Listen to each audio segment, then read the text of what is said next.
Queria saber sua opinião acerca de um assunto muito recorrente no movimento espírita. Como o médium ou a médium deverá conciliar a vida familiar com o exercício da faculdade mediúnica de forma séria e responsável, notadamente quando o cônjuge, embora espírita, ainda beba socialmente no ambiente doméstico. Sabemos das influências espirituais a que todos estamos suscetíveis, agravadas pelo uso do álcool e também da responsabilidade da vida em família. O que a gente pode dizer para esse nosso internauta? Que a prioridade das nossas vidas é a família. A prioridade é a família. O trabalho doutrinário, ele é importante. Mas na medida em que você tem uma família, você tem uma responsabilidade que está costurada nesses vínculos que você possui. E o que a doutrina espírita pede, nos sobra, não é que nos falta. Então, se eu tenho que trabalhar, se eu tenho que me dedicar à família, e isso me exige determinado período do dia, que eu use isso. Então, se o que eu uso como tempo para trabalhar é o necessário para as minhas necessidades, então que eu tenha que respeitar essas necessidades. Mas se eu trabalho além do que eu preciso para viver uma vida em que eu quero experimentar coisas que não são da necessidade da minha vida, eu posso reduzir um pouco a minha atividade profissional para que eu consiga ter um pouco mais de doação ao próximo. Eu não digo ir para o centro espírita como obrigação. Eu digo ir para poder servir.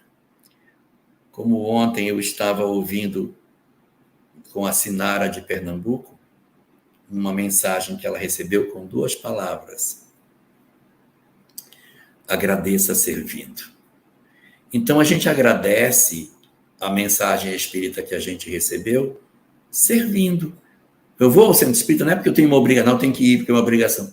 Eu vou porque eu vou agradecer com o serviço a bênção que essa mensagem é na minha vida. Como é que eu agradeço a Deus?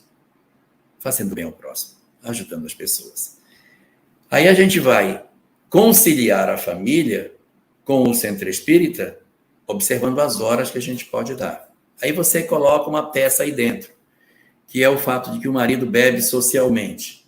Bacana. O marido bebe socialmente. Muito bem. Essa é a característica que ele tem, mas isso não faz dele um monstro. Isso não faz dele um monstro. Porque se você está dizendo que ele bebe socialmente, que é como as pessoas costumam dizer, é quando a pessoa não tem comprometimento das funções profissionais e nem familiares. Se eu bebo e quando eu bebo, isso interfere na minha vida pessoal, na minha vida familiar e na minha vida profissional, na minha vida social, a bebida já não é mais social, ela já está avançando. Se alguém da minha família, alguém do meu trabalho, se alguém da sociedade reclama da minha bebida, ela já não é mais um elemento imperceptível, ela já está atrapalhando. Se o marido bebe socialmente, então se ele bebe socialmente, não está atrapalhando as coisas, né? Então a gente vai tentando agasalhar essas responsabilidades sem viver uma vida piegas. O marido bebe, mas a gente vai viver sem aquela cara amarrada porque o marido bebeu, criando confusão, porque também não é papel.